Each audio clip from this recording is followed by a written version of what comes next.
Welcome to my channel tasty cook at home. Hello friends, आज मैं आप लोगों के लिए मुंह में घुल जाने वाली super soft and super fluffy एकदम रुई जितना नरम वैनिला स्पंज केक की रेसिपी लेकर आई हूँ। और इस केक को मैं बनाऊंगी बिना ओवन में यानी कि कढ़ाई में, फिर भी ये रुई जितना सॉफ्ट बनेगी। आप देख सकते हो मैं जितना भी दबा रही हूँ वापस से ये केक का शेप ले रही है। लेकिन सबसे अच्छी बात इस केक की यही होगी कि ये होगी एकदम रुई जितना सॉफ्ट। मैं बोलकर नहीं दिखा रही हूँ, दबा कर भी आपको दिखा रही हूँ और काट कर भी दिखा रही हूँ इसकी अंदर की टेक्सचर। और आप इस केक की कलर भी देख सकते हो कितनी बेहतरीन आई है, एकदम मार्केट वाली। इसके अंदर की आप जाली देखिए, एकदम परफेक्ट बनी है। आप इसे ऐसे भी खा सकते हो चाय के साथ, या फिर आप इसके ऊपर आइसिंग करके इससे अच्छे अच्छे केक भी बना सकते हो। तो चलिए इस वैनिला स्पंज को बनाना स्टार्ट करते हैं। तो सुपर सॉफ्ट स्पॉन्जी जालीदार वैनिला केक बनाने के लिए आपको लेनी है 6 इंच की टीन। ये हाइट में है। आपको इसे ऑयल या फिर बटर से पहले ग्रीस कर लेनी है। तो आपको केक बनाने से सबसे पहले टीन को पहले ग्रीस कर लेनी है ऑयल या फिर बटर से, और फिर इसके साइड में मैं बटर पेपर कट करके लगा दूंगी। और हाँ, अगर आपके पास बेकिंग पेपर या फिर बटर पेपर नहीं है तो आप सिर्फ इसे ऑयल या फिर बटर से भी ग्रीस करके इसके ऊपर थोड़ा सा मैदा डस्ट कर लेना, उससे भी आपका काम चल जाएगी। सेंटर में भी आपको इस तरह से बटर पेपर रख देनी है और फिर इसके ऊपर फिर से मैं ऑयल से ग्रीस करूंगी। तो ये हमारा केक टीन तैयार है। अब मैं इसे साइड में रख देती हूँ। और दूसरी तरफ आप इस केक को जिसमें बेक करोगे उसे आपको पहले प्रीहीट कर लेनी है।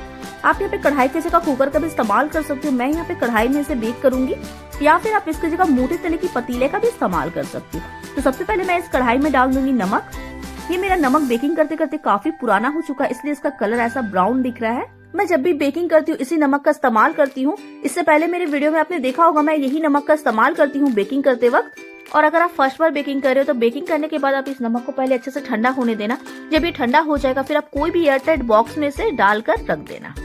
और जब जब आपको बेकिंग करनी होगी आप इसी नमक का इस्तेमाल करके बेकिंग कर सकते हो। तो चलिए अब मैं इसे कम से कम 10 मिनट के लिए प्रीहीट होने के लिए छोड़ देती हूँ ढककर। तो जब तक हमारा कढ़ाई प्रीहीट हो रहा तब तक मैं केक की बैटर तैयार कर लेती हूँ, जिसके लिए हमने यहाँ पे एक बोल ले ली है। आप यहाँ पे बोल के जगह कोई बड़ा कटोरी का भी इस्तेमाल कर सकते हो। तो अब इस बोल के ऊपर मैं सबसे पहले रख दूंगी एक छन्नी। अब इस छन्नी के ऊपर मैं डालूंगी मैदा 1 कप प्लस 2 टेबलस्पून मैं डालूंगी मैदा, 1 टेबलस्पून और ये 2 टेबलस्पून। और मैं इधर ही डाल दूंगी 1/8 टीएसपी इतना बेकिंग पाउडर। ये देखिए आप, ये 1/4 टीएसपी वाला स्पून है, इसकी मैंने हाफ ली है। और साथ ही 1/8 टीएसपी इतना डालूंगी सॉल्ट। तो अब इन सभी ड्राई इंग्रेडिएंट को मैं छान लूंगी। तो अब इस छन्नी को मैं साइड में रख देती हूँ। फिर से मैं इसे एक बार मिक्स कर दूंगी अच्छे से। तो अब इस बोल को मैं साइड में रख देती हूँ। और एक और बोल में मैं 5 अंडा ले लूंगी।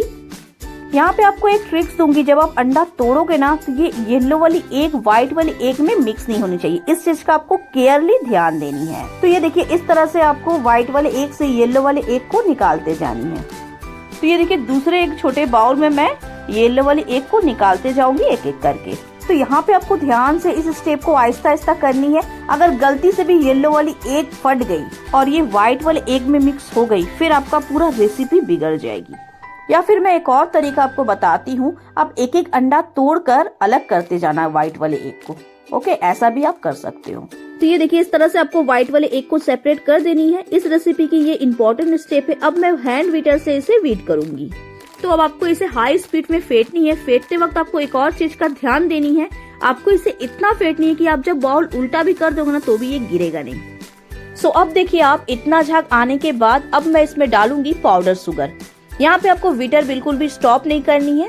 1 कप इतना मैं इसमें डालूंगी पाउडर शुगर, पर एक बार में नहीं डालूंगी, थोड़ा थोड़ा कर पाउडर शुगर मैं इसमें डालते जाऊंगी और बीटर चलाते जाऊंगी। बीटर आपको बिल्कुल भी स्टॉप नहीं करनी है। एक हाथ से आपको शुगर डालते जानी है थोड़ा थोड़ा कर और एक हाथ से आपको बीटर चलाते जानी है।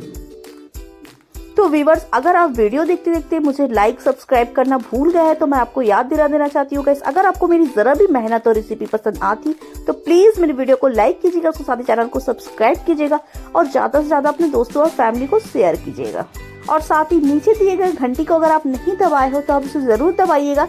इससे क्या होगी ना, मेरी कोई भी नई रेसिपी की नोटिफिकेशन आप तक पहले पहुंचेगी। आपको पता है गाइस, ये केक बनने के बाद इतना ज्यादा सॉफ्ट बनता है ना कि मैं आपको क्या बताऊं, एकदम रुई के जैसा नरम बनता है। तो ये देखिए गाइस, आपसे बातें करते करते हमारा ये एग व्हिप्ड हो गई है। अब मैं आपको बाउल उल्टा करके दिखाती हूँ। अब देख रहे हो मैं जितना भी हिला रही हूँ ये गिर नहीं रहा है। अब मैं आपको स्पैचुला से उठाकर भी दिखाती हूँ इसे। देखिए आप, फिर भी नहीं गिर रहा है। एकदम व्हिपिंग क्रीम के जैसा इसकी थिकनेस लग रही है ना गाइस। अब आपको क्या करनी, इसी में येलो वाली एक एक करके डालनी है और इसे फेंटनी है। यहाँ पे आपको बीटर एकदम स्लो रखनी, एक एक करके एक डालते जानी है और इसे व्हिप करते जानी है। तो येलो वाले एक को अच्छे से व्हाइट वाले एक में मिक्स करने के बाद अच्छे से आपको इसे फेंट लेनी है। फिर आपको इसमें ड्राई इंग्रेडिएंट जो मैंने छान कर रखी थी थोड़ा थोड़ा कर मैं इसमें डालते जाऊंगी और इसे स्लो स्पीड में फेंटते जाऊंगी। आप यहाँ पे हैंड बीटर की जगह स्पैचुला का भी इस्तेमाल कर सकते हो ड्राई इंग्रेडिएंट को मिक्स करते वक्त। अगर आप हैंड बीटर का इस्तेमाल कर रहे हो तब स्लो स्पीड में इसे मिक्स करना। तो देखिए ड्राई इंग्रेडिएंट मैंने अच्छे से मिक्स कर दिए इसमें। अब मैं इसमें डालूंगी वैनिला एसेंस 2 TSP इतना। आप यहाँ पे वैनिला एसेंस की जगह वैनिला पाउडर का भी इस्तेमाल कर सकते हो। तो वैनिला एसेंस को पहले अच्छे से मैं मिक्स करूंगी इसमें। आपको इसे मिक्स करते वक्त हल्के हाथों से मिक्स करनी है, ज्यादा जोर नहीं लगानी है मिक्स करते वक्त इसमें। तो देखिए वैनिला एसेंस अच्छे से मैंने मिक्स कर दी। अब मैं इसमें डालूंगी 1/4 कप इतना वेजिटेबल ऑयल और साथ ही मैं इसमें डालूंगी 1/4 कप इतना मिल्क। यहाँ पे मैंने दूध बॉईल करके ठंडा करके ली है। रूम टेम्परेचर की दूध का आपको यहाँ पे इस्तेमाल करनी है, ना ही गर्म दूध का और ना ही ठंडा दूध का। तो हल्के हाथों से आपको दूध और ऑयल को भी बैटर में मिक्स करनी है। देखिए इस तरह से आपको हल्के हाथों से इसे मिक्स करनी है। तो इसे मैंने अच्छे से मिक्स कर दी है। तो अब मैं आपको इसकी कंसिस्टेंसी दिखाती हूँ। तो ये देखिए ऐसा कंसिस्टेंसी की आपको बैटर तैयार करनी है। तो चलिए अब इस बैटर को मैं टीन में डाल देती हूँ।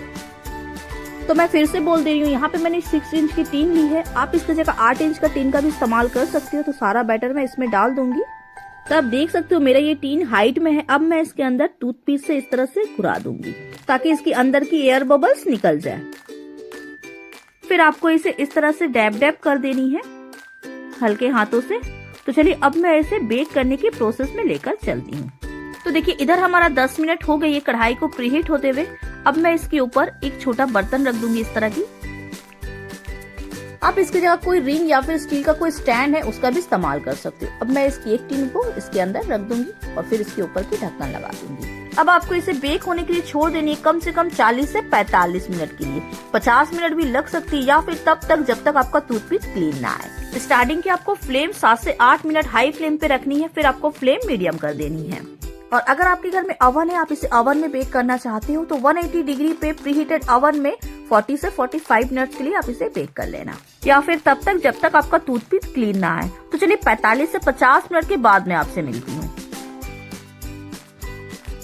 तो देखिए केक को बेक होते हुए लगभग 50 मिनट लग गई है। मैंने 45 मिनट के बाद एक बार चेक की थी तो टूथपिक हमारा गीला आ रहा था, तो इसलिए मैंने 50 मिनट तक इसे बेक की है। तो चलिए अब मैं चेक करके आपको दिखाती हूँ। केक तो देखने में बहुत ही ज्यादा सॉफ्ट और स्पॉन्जी लग रही है, फिर भी एक बार चेक कर लेती हूँ। तो ये देखिए टूथपिक हमारा बिल्कुल क्लीन आई है, यानी कि हमारा केक परफेक्ट बेक हुआ है। तो चलिए अब इस कढ़ाई के अंदर से मैं इस केक को निकाल कर बाहर ठंडा होने के लिए छोड़ देती हूँ। तो चलिए थोड़ी देर के लिए मैं इसे ठंडा होने के लिए छोड़ देती हूँ। जब ये थोड़ा ठंडा हो जाएगा फिर मैं इसे डिमोल्ड कर आपको दिखाती हूँ। तो चलिए केक तो हमारा ठंडा हो गया है। अब आपको क्या करनी है, एक नाइफ लेनी है, इस तरह से साइड आपको क्लीन कर देनी है और फिर इसके ऊपर एक प्लेट रख देनी है, फिर इसे इस तरह से पलट देनी है। अब आपको क्या करनी है, इस टीन को इस तरह से हल्के हाथों से उठा लेनी है। तो ये देखिए आया ना बिल्कुल मार्केट वाला जबरदस्त सा कलर। अब मैं आपको इसे सीधा कर दिखाती हूँ।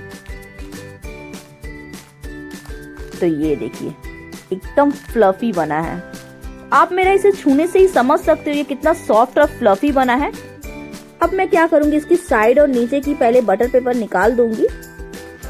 तो ये देखिए आप इसका कलर देखिए। मैं आपको साइड से इसकी जाली दिखाती हूँ। तो ये देखिए इसकी जाली देखिए आप, कितनी बेहतरीन इसमें जाली आई है। ये देखिए आप मेरे छूने से ही आप समझ सकते हो ये कितना सॉफ्ट और फ्लफी बना है। मैं जिस तरफ से भी दबा रही हूँ ना ये सॉफ्ट ही लग रहा है। आप देख सकते हो मैं जितना भी दबा रही हूँ वापस से ये केक का शेप ले रहा है। यही पहचान है एक प्रॉपर सॉफ्ट और फ्लफी स्पॉन्ज केक का। अब मैं आपको इसे कट करके इसकी अंदर की टेक्सचर दिखाती हूँ। तो ये देखिए, देख रहे हो आप इसकी जाली और कलर देखिए आप। ऐसा नहीं कि बहुत ज्यादा पीली लग रही है या फिर ब्राउन लग रही है, बहुत ही प्यारा इसका कलर और टेक्सचर आया, एकदम रूई जैसा ये नरम बना है और इसे मैंने बिना ओवन की बनाई है, तो इसे जरूर ट्राई कीजिएगा। और अगर आपको बिना अंडे की बनानी है रूई जैसा नरम वैनिला स्पंज, तो उसकी भी वीडियो मैंने अपने चैनल पर डाली हुई है, और नहीं तो मैं डिस्क्रिप्शन में लिंक डाल दूंगी, वहां से आप जाकर देख लेना। तो अगर आपको वीडियो पसंद आई है तो कमेंट बॉक्स में बताइएगा। फिर मिलते एक और नई रेसिपी के साथ, तब तक के लिए टेक केयर।